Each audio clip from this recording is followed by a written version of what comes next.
Halos ilang araw na nga din pala ako hindi nakakapag-vlog. Pero bago lahat, ako nga po pala si Jack. Maraming pangarap para sa pamilya. Napaka-busy ko nga pala yung mga nakaraang araw kaya hindi ako nakakapag-vlog. Siya nga pala, hinatid ko muna yung dalawa kong pamangkin bago nga pala ako bumiyahe ngayong araw. Di bali ba biyahe nga pala ako mga alas 9 na. At susunduin ko nga pala muna yung pamangkin ko.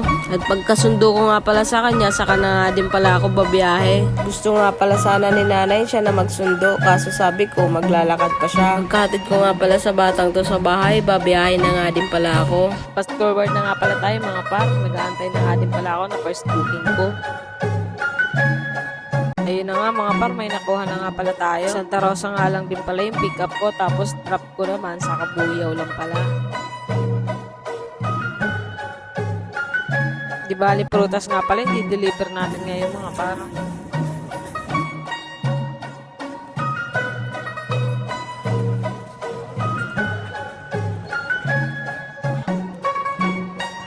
So ngayon mga par, drop off natin ay sa Marinig.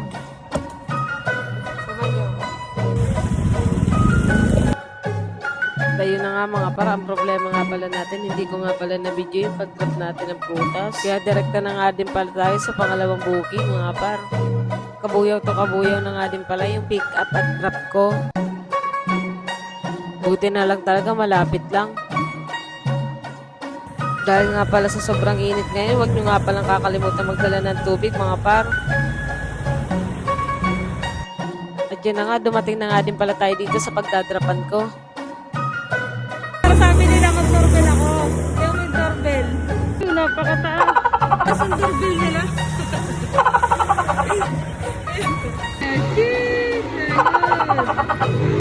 Yun na mga par, nakapag-drop na din ako ulit sa pulo. Ito naman sa Grand Civil naman tayo magdadrop. So di bali, hindi na inano sa booking para daw wala ng kaltas. Oo, wag nyo nang gagayahin yun ha mga par ha. Pinanghali na nga din pala tayo mga par, kaya pakatid ko, kakain na nga din pala muna ako mga par. Nag-show my rice nga lang din pala ako dyan mga par, kasi ito nga lang pala yung malapit na kakainan ko dito. Habang kumakain nga pala ako, nag-aantay na nga din pala ako ng booking dyan. Pakataos nga pala, nunuwi na nga din pala ako. Kaya mga par, dito na kami mga kasama. Mahal tayo ni Kuya, oh. Shoutout sa Kuya. Let's go.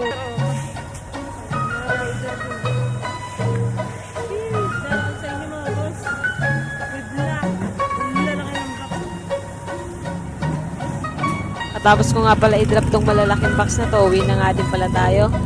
Yun lang, salamat sa panonood.